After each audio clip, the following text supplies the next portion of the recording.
El hígado es el órgano más grande del cuerpo. Pesa entre 1 y 1,5 kilos y representa del 1,5 al 2,5% de la masa corporal magra. Su tamaño y forma varían, coincidiendo generalmente con la forma del cuerpo, ya sea largo y delgado o grueso y cuadrado. Este órgano se encuentra en el cuadrante superior derecho del abdomen, debajo de la caja torácica inferior derecha, en contacto con el diafragma y prolongándose con una extensión variable hacia el cuadrante superior izquierdo. Se encuentra fijo en su lugar, unido mediante inserciones ligamentosas al diafragma, el peritoneo, los grandes vasos y algunos órganos gastrointestinales superiores. El hígado recibe un suministro de sangre dual, siendo el 20% del flujo sanguíneo sangre rica en oxígeno de la arteria hepática, mientras que el 80% es sangre rica en nutrientes de la vena porta provenientes del estómago, los intestinos, el páncreas y el bazo. De las diversas patologías que pueden afectar al hígado, en el programa de hoy trataremos la hepatitis aguda, que hace referencia al daño o la inflamación del hígado de menos de 6 meses de duración. Es una enfermedad que puede suponer un reto diagnóstico por sus múltiples etiologías y manifestaciones clínicas, las cuales intentaremos esclarecer en este capítulo. Comenzamos. Hola a todos, mi nombre es Pablo Espinosa Rodríguez, soy residente de tercer año de Medicina Familiar y Comunitaria en el área 7 de Murcia y como os adelantaba en la introducción, para este primer capítulo de Medicina On Air vamos a hablar de hepatitis aguda. Bueno, como os decía, la hepatitis aguda está definida así por el manual 12 de octubre como un daño o inflamación hepáticos con una evolución menor a 6 meses y sobre todo podemos ver que se caracteriza por una elevación de transaminasas, específicamente de GOT y GPT, normalmente más de 10 veces del límite superior de la normalidad, y también una elevación de fosfatasa alcalina con una entidad mucho menor de 3 veces el límite superior de la normalidad, que se puede acompañar o no de ictericia. Los síntomas varían desde una clínica muy inespecífica hasta unos casos graves con fracaso hepático agudo, en los que podríamos definir mediante la presencia de encefalopatía y coagulopatía. Las distintas etiologías, bueno, aquí tenemos muchas causas de hepatitis aguda. Ahora voy a mencionar unas que son precisamente de elevación de transaminasas, pues la etiología isquémica, la etiología tóxica, la etiología alcohólica, viral y la patología biliar aguda, que puede actuar como factor de confusión para el diagnóstico de hepatitis aguda, y es el primer diagnóstico diferencial que tenemos que hacer. Para ello es fundamental una anamnesis y una exploración adecuada. La anamnesis se basa sobre todo, en este caso, en la búsqueda de factores de riesgo.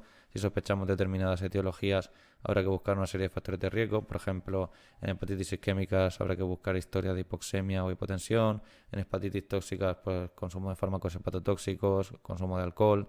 En hepatitis virales, prácticas de riesgo, viajes, usuario de droga por vía parenteral, relaciones sexuales sin protección o de riesgo.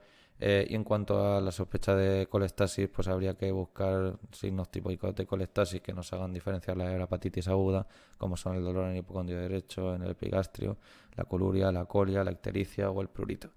La exploración suele ser normal, aunque en ocasiones se puede encontrar hepatomegalia dolorosa o ictericia, como decía antes. Sobre todo se basa en descartar datos de hepatopatía crónica, así como de descompensación hepática con datos de encefalopatía, de ascitis, de coagulopatía, y datos de otras causas de elevación de transaminasas, como principalmente digo puede ser la colestasis.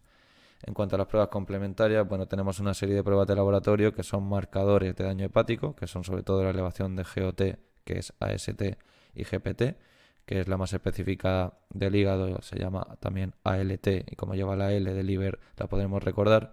Y luego tendríamos los marcadores de función hepática, que ya no son GOT y GPT, que eran de daño, sino por la elevación de bilirrubina. Por ejemplo, la bilirrubina directa elevada puede ser un marcador de daño hepatocelular, aunque también podría estar elevada en casos de colestasis. La albúmina nos da una idea de la evolución de la patología, ya que tiene una vida media de 3 semanas. Si se ve afectada su producción hepática y por tanto su concentración sanguínea, pues podemos pensar que habría una evolución mayor a ese tiempo. Y sobre todo habría que destacar el tiempo de protrombina, que muchas veces se utiliza el INR, que es un parámetro muy sensible y hay una alteración muy temprana en hepatitis aguda. Las primeras 24 horas ya suele haber aumento del tiempo de protrombina. Esto nos da una información importante sobre la vía extrínseca de la coagulación y sobre los factores dependientes de vitamina K, que como sabemos son el 2, el 7, el 9 y el 10. Otras pruebas interesantes serían las pruebas microbiológicas, las serologías para todo tipo de hepatitis virales, tanto por virus hepatotropos como no específicamente hepatotropos. Y otras pruebas serían pues, la autoinmunidad, el complemento, un proteinograma, un recuento de inmunoglobulinas, la ceruloplasmina en el Wilson, la alfa-1 antitrisina en el enfisema, la serología de enfermedad celíaca, que puede también afectar al hígado, o las hormonas tiroideas y el perfil férrico. Otras pruebas complementarias importantes serían las pruebas de imagen, destacando sobre todo la ecografía abdominal, que debe ser sistemática en todos los pacientes hepatópatas. Hay que descartar alteración biliar, hay que descartar trombosis mediante el Doppler o ascitis u otras complicaciones, por ejemplo, neoplásicas de las hepatopatías. Otras pruebas de imagen podrían ser, por ejemplo, la resonancia o la condoscopia, que después mencionaremos. En la biopsia hepática encontraríamos la técnica Gold Standard para el diagnóstico, aunque solo estaría indicada en hepatitis aguda en pacientes que tienen una elevación persistente de las transaminasas mayor a 2 veces el límite superior de la normalidad o en pacientes con un fallo hepático de origen desconocido. Hay pocos manuales que tengan en cuenta la hepatitis aguda como un todo y más bien se suele estudiar dependiendo de sus distintas etiologías, por lo que vamos a concretar en un estudio de las etiologías más prevalentes de la hepatitis aguda de forma individual. Comenzaremos por las hepatitis virales, que como sabemos son infecciones caracterizadas por necrosis e inflamación hepatocelular y que está causada por virus hepatotropos o por otros que no son específicamente hepatotropos pero que también la pueden producir. Por ejemplo, el virus Epstein-Barr, citomegalovirus, el virus herpes simple, virus varicela zoster, la COVID-19, etcétera.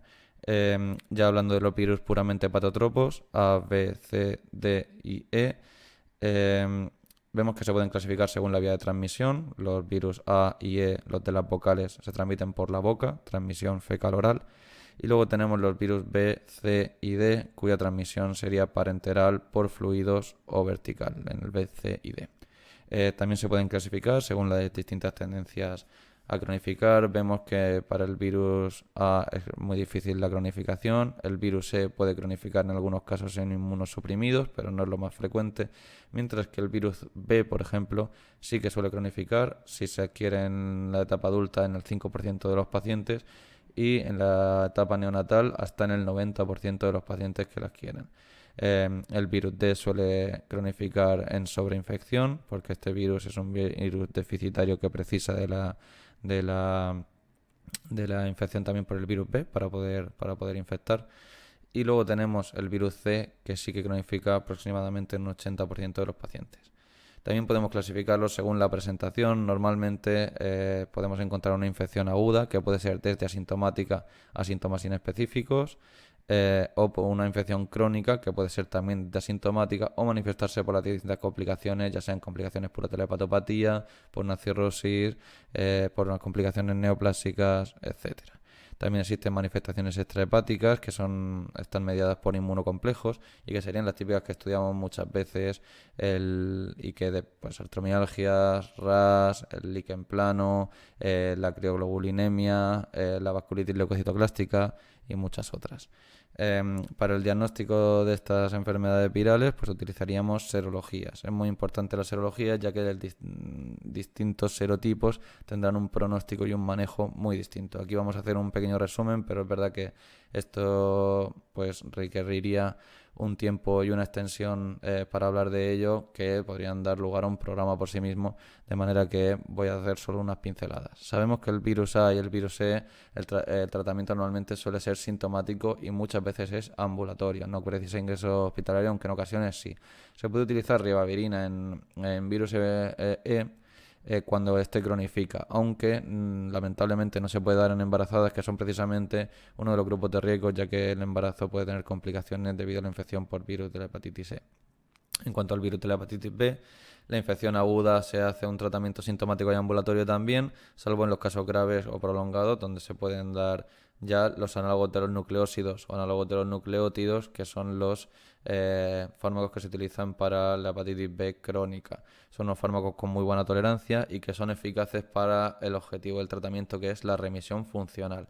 La remisión funcional se define como la seroconversión, pasar de tener del antígeno HBs, del antígeno de superficie, al anticuerpo anti-HBs. Eso sería el objetivo del tratamiento y sería la remisión funcional. En cuanto al virus de la hepatitis C, en el caso de la hepatitis C aguda, es verdad que se puede diferir el tratamiento, pero en la mayoría de casos se tratan porque para el tratamiento de la crónica tenemos los antivirales de acción directa, que son unos fármacos revolucionarios que tienen muy buena tolerancia y muy buena eficacia para este caso para la respuesta viral sostenida, que es la indetectabilidad de la carga viral en el plasma a las 12 semanas del tratamiento, es decir, que el objetivo del tratamiento del virus de la hepatitis C con antivirales de acción directa pues sería la curación del paciente. En cuanto al virus de la hepatitis D, se puede tratar con interferón pegilado alfa durante un año en pacientes que tengan viremia detectable. Otra de las etiologías que nos debe hacer saltar las alarmas en caso de hepatitis aguda es la hepatitis aguda alcohólica. Es un síndrome inflamatorio agudo que se caracteriza por ictericia y daño hepatocelular con o sin signos de disfunción hepática, que serían pues ascitis o encefalopatía, tras décadas de un consumo perjudicial de alcohol que en las mujeres definiríamos por 20-40 gramos aproximadamente diarios y en los hombres por 40-80 gramos de alcohol al día. Así que la evolución natural pues sería un trastorno por uso de alcohol que da lugar a una esteatosis hepática y esta esteatosis hepática puede dar lugar ya a una elevación enzimática, una esteatohepatitis alcohólica que podría evolucionar de dos maneras, reagudizándose o agudizándose a una hepatitis alcohólica, que es lo que tratamos en este momento, o pasando primero por una cirrosis hepática por alcohol, que también puede agudizarse a una hepatitis alcohólica. Para el diagnóstico pues es fundamental la historia clínica, hay que comprobar si hay un consumo de riesgo mayor de 6 meses con una abstinencia menor a 60 días, aunque no es infrecuente que en una abstinencia desde hace poco tiempo pueda haber una hepatitis aguda alcohólica y sobre todo hay que ver si tiene en el paciente un cuadro clínico compatible, una analítica compatible con un ser bebedor, que sería pues una bilirrubina mayor de 3 a 5 miligramos por decilitro, una elevación de GOT, AST, recordad gotas de alcohol, GOT-AS se eleva más que GPT, ALT en hepatopatía alcohólica. Una elevación también podría haber aparte de GOT y GPT, de GGT y del volumen corpuscular medio, muy típico de bebedores. También podría haber leucocitosis que es neutrofilia. Y en casos más graves, pues hipoalbuminemia, trombopenia, alteraciones de la coagulación e incluso de la función renal con caída del filtrado glomerular. En el diagnóstico también habría que descartar infecciones intercurrentes, como en cualquier paciente hepatópata, y la biopsia hepática sería una opción en pacientes en los que no queda claro el diagnóstico o que se precisa por algún motivo. El manejo se hará en función de la gravedad y para eso utilizaremos distintos índices, por ejemplo, el MADRI modificado o el Glasgow Alcoholic Hepatitis Score. Así definiremos a los pacientes en no grave y grave. Los no graves son los que tienen un MADRI con una puntuación menor de 32 o un Glasgow Alcoholic Hepatitis Score menor de 9. MADRI menor de 32, GHS menor de 9. En estos pacientes solo habría que dar medidas generales y un seguimiento estrecho. En los pacientes que clasificamos como grave, es decir, los que tienen un MADRI mayor de 32 o un GHS, Glasgow Alcoholic Hepatitis Score, mayor o igual a 9, mayor de 32 el MADRI o mayor de 9 el GHS, habría que dar, aparte de estas medidas generales y el seguimiento, también corticoides. Prednisolona 40 miligramos diarios o metilprednisolona 32 miligramos al día. Y posteriormente habría que reevaluar con el índice Lille, que clasificaría a los pacientes en respondedores completos con un Lille menor de 0,16 o parciales con un Lille de 0,16 a 0,56. En estos dos casos habría que completar 28 días de terapia con corticoides y suspender progresivamente en 2-4 semanas. Y luego clasificaríamos en un tercer grupo a los pacientes respondedores nulos con un Lille mayor de 0,56 en los que habría que valorar otros tratamientos que podrían ser pues, la pentoxifilina, los factores estimulantes de colonia de granulocitos, infliximab, etanercept, dispositivos extracorpóreos o incluso el trasplante hepático. Aquí voy a aprovechar para hablar un poco del fallo hepático agudo sobre crónico, ya que uno de los principales desencadenantes o precipitantes es el alcohol. El fallo hepático agudo sobre crónico, ACLF, por sus siglas en inglés, es un fallo multiorgánico en el contexto de un estado proinflamatorio intenso en pacientes que tienen una enfermedad hepática avanzada. Y los precipitantes, como digo, son precisamente el alcohol o algunas infecciones bacterianas. En las pruebas complementarias aparecerían datos de síndrome de respuesta inflamatoria sistémica con elevación de PCR y otros restantes de falacia aguda, con elevación de leucocitos y datos de fallo multiorgánico, por supuesto. El tratamiento incluye medidas generales y más específicas y soporte extrahepático e incluso, aparte del soporte extrahepático, trasplante hepático. Otra de las etiologías que nos podríamos plantear cuando tenemos un paciente con hepatitis aguda es la hepatitis autoinmune. Es una enfermedad hepática inflamatoria que es inmunomediada y aunque la etiología es incierta, vemos que en su patogénesis encontramos una predisposición genética. Hay varios HLA, como el HLA-DR3 en la hepatitis tipo 1, en la hepatitis autoinmune tipo 1, o el DR4 o el DQB1 en la tipo 2, que junto a una serie de desencadenantes, como infecciones, tóxicos o fármacos, pueden dar lugar al cuadro. La clínica varía desde ser asintomática a ser inespecífica, con síndrome constitucional, mialgias, dolor en el hipocondrio derecho, y el curso suele ser insidioso. Hay que tener en cuenta que un 30% de pacientes al diagnóstico ya tienen cirrosis hepática, pero también puede debutar, y por eso estamos hablando de ello, como un cuadro de hepatitis aguda hasta en el 25% de pacientes, con riesgo de fallo hepático hasta incluso en el 6%. Puede asociar otras enfermedades autoinmunes, como cualquier enfermedad autoinmune, por ejemplo la diabetes tipo 1, artritis reumatoide, celiaquía. Incluso puede darse como un síndrome de overlap, que es lo que llamamos cuando aparece una hepatitis aguda autoinmune o una hepatitis autoinmune con una colangitis biliar primaria o una colangitis esclerosante primaria. Para el diagnóstico tenemos que habrá un aumento de GOT, de GPT y de IgG, que pueden servir para la monitorización y la respuesta al tratamiento. Y luego tenemos los autoanticuerpos, que los más específicos son los anti-SLA. Estos definen la hepatitis autoinmune en tres tipos. La hepatitis autoinmune tipo 1, pues tenemos anticuerpos antinucleares, SMA, anti-SLA-LP. Tenemos la hepatitis tipo 2, la hepatitis autoinmune tipo 2, que tiene anti-LKM, anti-LC1, anti-LKM3 y PANCA. Y la hepatitis autoinmune tipo 3, que tiene anti-SLA-LP y anti-ROD52. Además, podríamos hacer una biopsia hepática y encontrar una histología compatible que nos daría el diagnóstico de certeza de hepatitis autoinmune. El manejo pues tiene como objetivo la remisión, la mejoría sintomática y reducir la mortalidad, por supuesto, y se da por fases. En la fase de inducción tenemos como primera línea los corticoides, una primera línea con prednisona o budesonida, y como terapia de mantenimiento, ya en la fase de mantenimiento, azatioprina, cuya dosis calcularíamos según los niveles de tiopurimetiltransferasa. Como segunda línea, si este tratamiento falla, pues tendríamos el micofenolato, el tacrolimus, la ciclosporina, el rituximab y otros inmunosupresores, anticuerpos monoclonales que pueden ayudar a controlar esta enfermedad autoinmune. En el caso de una hepatitis autoinmune grave, se podría dar prednisona 1 miligramo por kilogramo diario. El caso de una ausencia de respuesta a estos tratamientos en 7 días, o en el caso de fracaso hepático agudo o de encefalopatía, donde los corticoides no han demostrado mejoría, o incluso en la encefalopatía se ha demostrado que son deleterios, si no hay respuesta en 7 días o si hay fracaso hepático o encefalopatía, tenemos que trasladar al paciente a un centro de referencia para trasplante hepático.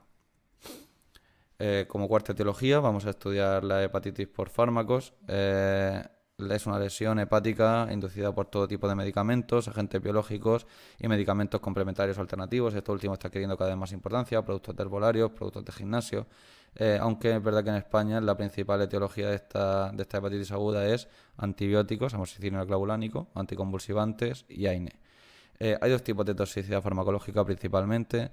Está la directa, que es dosis dependiente, es una toxicidad que es predecible y con una latencia breve, por ejemplo la intoxicación por paracetamol, y otra toxicidad que sería más idiosincrásica, con un curso similar a la hepatitis viral, incluso asociando a veces fenómenos de hipersensibilidad, que es mucho menos predecible que la previa y con una latencia más variable. Hay otros tipos de toxicidad, el síndrome de Dres, la colangitis esclerosante secundaria, la hepatitis autoinmune farmacológica, la hepatitis granulomatosa, el hígado graso, la hiperplasia nodular regenerativa o los tumores que, por ejemplo, generan los anticonceptivos, que también deberíamos tener en cuenta. Para el diagnóstico pues es fundamental hacer una buena historia clínica con una anamnesis preguntando por los fármacos que ha tomado en los últimos 6 meses, la cantidad y cómo los ha tomado. También es fundamental valorar el patrón de daño, puede ser hepatocelular, que tiene un peor pronóstico, colestásico, que tiende más a la cronificación, o incluso mixto. Y las pruebas de laboratorio e imagen sirven para descartar otras causas. La biopsia, por supuesto, como siempre, notaría el último diagnóstico de certeza anatomopatológico. Para el manejo de la hepatitis por fármacos aguda, pues primero habría que hacer medidas generales. Son muchas, pero se basan principalmente en la retirada del agente sospechoso. Y luego tendríamos tratamientos más específicos, pues en el caso de haber hipersensibilidad o sospecha de hepatitis autoinmune se darían corticoides, en el caso de la colestasis se daría ácido urso desoxicólico a 15 miligramos por kilogramo día. Y luego otros tratamientos también más específicos según el fármaco, pues N-acetilcisteína en la intoxicación por paracetamol, L-carnitina en la intoxicación por valproato o resincolestiramina en la intoxicación por leflunomida o terbinafina. El manejo del fracaso hepático agudo, que bueno, se definiría por una insuficiencia hepática con coagulopatía con un INR mayor de 1,5, con una bilirrubina mayor de 2,5, con o sin encefalopatía, pues habría que, en un fallo hepático agudo por fármacos, trasplantar al paciente seguramente, ya que es la única opción si hay una mala evolución. Sí, es verdad que si tenemos una ingesta reciente se puede dar carbol activado o lavado gástrico y se daría N-acetilcisteína en un fallo hepático idiosincrásico. Por último, unas cuantas pinceladas de patología isquémica. Sabemos que la patología isquémica es una patología relacionada con trastornos vasculares hepáticos y que puede dar lugar a hepatitis aguda, y diferenciamos principalmente 4 tipos. Lo que llamamos la hepatitis isquémica pura y dura, que es un daño difuso por hipoperfusión hepática. Por ejemplo, en un paciente que ha tenido un shock y una hipoperfusión hepática, se elevan las transaminasas, se eleva la LDH y puede aumentar la bilirrubina, pero normalmente no más de 4 veces el límite superior de la normalidad.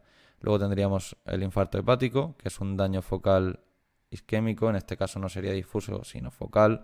También aumentarían las transaminasas normalmente de forma más brusca y también de forma transitoria, y podría haber leucocitosis.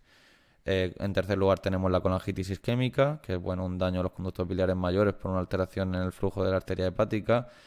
Tendríamos datos de colestasis e incluso datos de fallo hepático.